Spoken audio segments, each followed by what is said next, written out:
ओम नमः शिवाय। एक बार भगवान महादेव की मृत्यु लोक पृथ्वी लोक में भ्रमण करने की इच्छा हुई तो वह माता पार्वती के साथ भ्रमण पर निकल पड़े।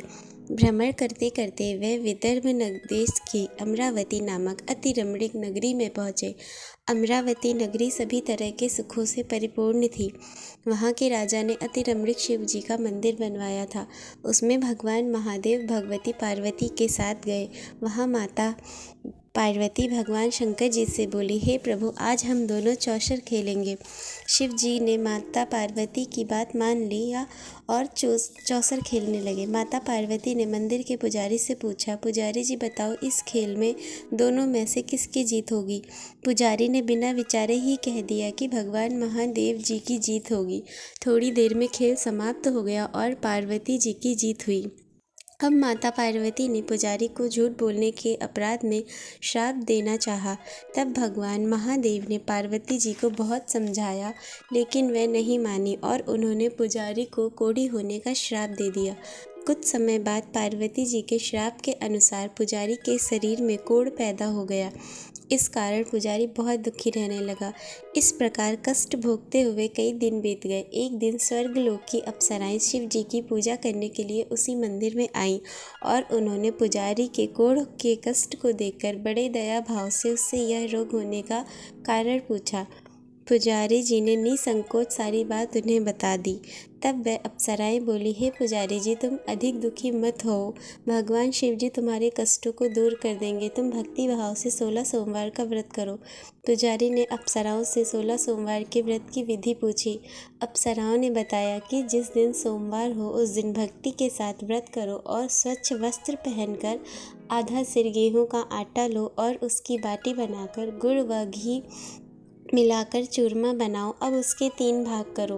फिर घी, गुड़, दीप, पुंगी फल, बेल पत्र, जनेऊ, जोड़ा, चंदन, अक्षत, पुष्प आदि के द्वारा प्रदोष काल में भगवान शंकर की विधि पूर्वक पूजा करो।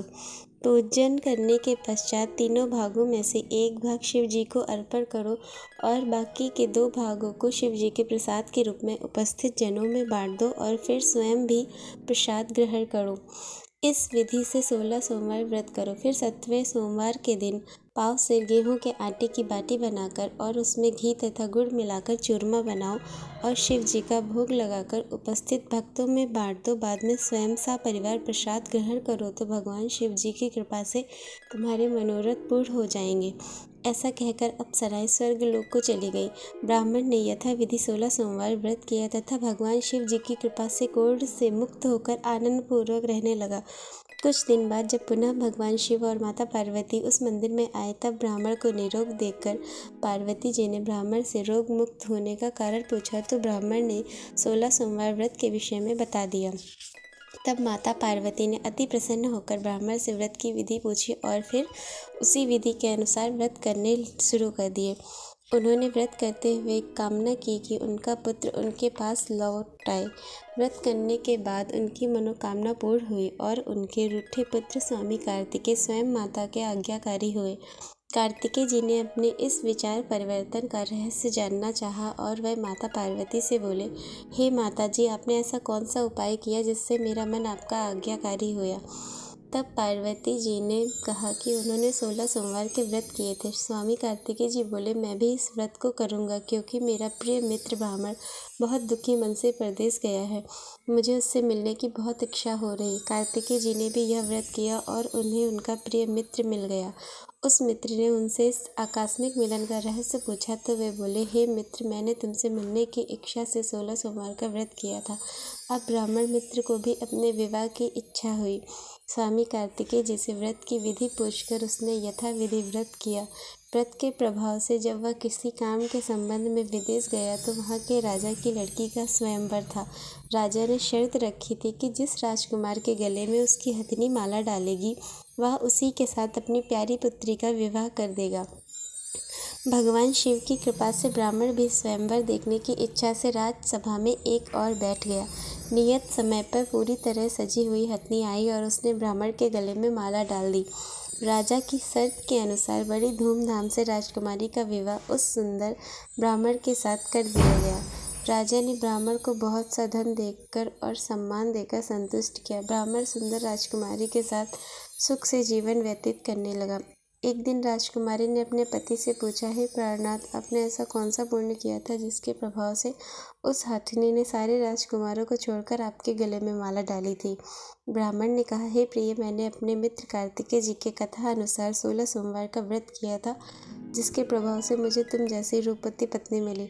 व्रत की महिमा को सुनकर राजकुमारी ने भी पुत्र की कामना से व्रत किया। शिव जी की कृपा से उसने एक अति सुंदर, सुशील, धर्मात्मा और विद्वान पुत्र को जन्म दिया। माता पिता दोनों उस देव पुत्र को पाकर अति प्रसन्न हुए और उसका लालन पालन करने लगे। जब पुत्र 16 वर्ष का हुआ तो एक दिन उसने अपनी माता से पूछा, हे माँ, तुमने ऐसा कौन सा व्रत एवं तप किया जो मेरे जैसे पुत्र को जन्म दिया? तब माता ने पुत्र को अपने किए हुए 16 सोमवार के व्रत को विधि सहित बताया। पुत्र ने ऐसे सरल और सब तरह की मनोकामना पूरी करने वाले व्रत को सुना तो वह भी राज्य अधिकार पाने की इच्छा से हर सोमवार को यथाविधि व्रत करने लगा। उसी समय एक देश के वृद्ध राजा के सैनिकों ने आकर उसको राजकुमारी के लिए वरण कर लिया। वह वृद्ध राजा अपनी पुत्री का विवाह ऐसे सर्वगुण संपन्न ब्राह्मण युवक के साथ कर बड़ा सुखी हुआ। वृद्ध राजा का स्वर्गवास हो जाने पर इसी ब्राह्मण को गद्दी पर बिठाया गया। राजा बनने के बाद भी वह ब्राह्मण पुत्र 16 सोमवार के व्रत विधि पूर्वक करता रहा। जब 17वां सोमवार आया तो ब्राह्मण पुत्र ने अपनी पत्नी से सारी पूजन सामग्री लेकर शिव जी की पूजा के लिए शिवालय में चलने को कहा, परंतु उसकी पत्नी ने उसकी आज्ञा की परवाह नहीं की।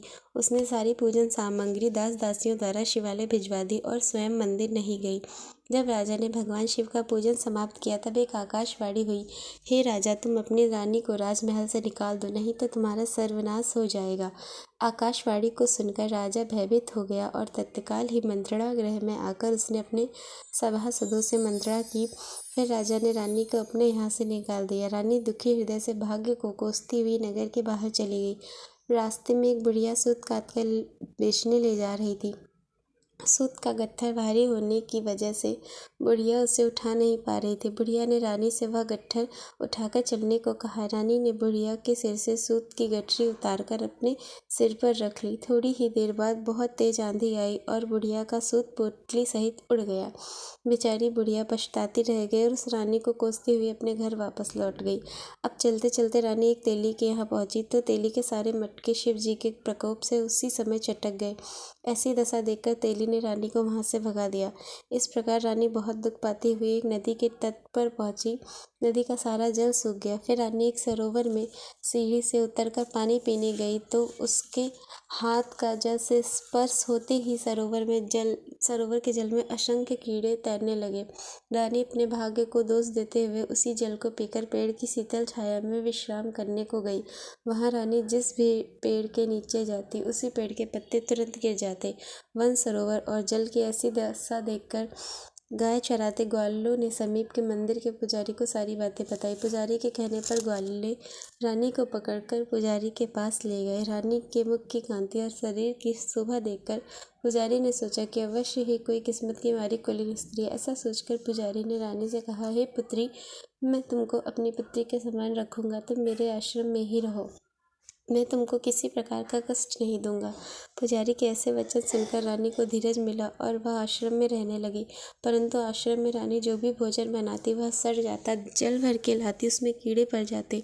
अब तो पुजारी जी भी दुखी हुए और रानी से पूछा, हे बेटी, तुम्हारे ऊपर कौन से देवता का कोप है जिससे तुम्हारी ऐसी दशा हुई?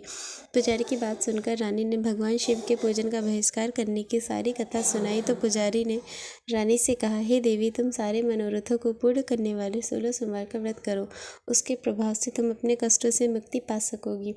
पुजारी की बात सुनकर रानी ने 16 सोमवार व्रत को विधिवत संपन्न किया और 17वें सोमवार को व्रत का उद्यापन किया। व्रत के प्रभाव से राजा के हृदय में विचार आया कि रानी को गए हुए बहुत समय व्यतीत हो गया है, वह न जाने कहाँ कहाँ भटक रही होगी, उसे ढूंढकर वापस लाना चाहिए। यह सोचकर राजा ने रानी की तलाश में चारों दिशाओं में दूत भेजे। वे दूत रानी को ढूंढते हुए पुजारी के आश्रम में पहुंचे। वहां रानी को पाकर उन्होंने पुजारी से रानी को भेजने के लिए कहा, परंतु पुजारी ने उनसे मना कर दिया। तब दूत चुपचाप लौट गया और आकर महाराज के सम्मुख रानी का पता बतलाया। रानी का पता पाकर राजा स्वयं पुजारी के आश्रम में गए और पुजारी से आदर पूर्वक बोले, महाराज, जो देवी आपके आश्रम में रहती है वह मेरी पत्नी है। शिव जी के कोप के कारण मैंने इसे त्याग दिया था। अब इस पर से शिव जी का प्रकोप शांत हो गया है, इसलिए मैं इसे लेने आया हूँ।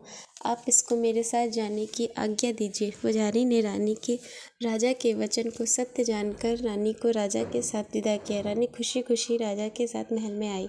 नगर में अनेक प्रकार के बाजे बजने लगे। नगर वासियों ने पूरे नगर को तोरण बंधनवारों से नाना प्रकार से सजाया।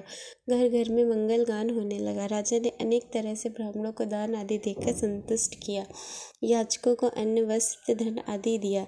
इस प्रकार राजा शिव जी की कृपा का पात्र हो राजधानी में रानी के साथ सुखपूर्वक रहने लगा। भगवान शिव जी की कृपा से उसे एक सुंदर पुत्र हुआ। विधिवत शिव पूजन करते हुए इस लोक में अनेकानेक सुखों को भोगने के बाद वे दोनों शिव धाम को पधारे। इस प्रकार जो मनुष्य मनसा वाचा कर्मणा भक्ति सहित 16 सोमवार का व्रत पूजन इत्यादि विधिवत करता है, वह इस लोक में सारे सुखों को भोगकर अंत में शिव धाम को प्राप्त होता है। यह व्रत समस्त मनोकामनाओं को पूर्ण करने वाला है। हर हर महादेव।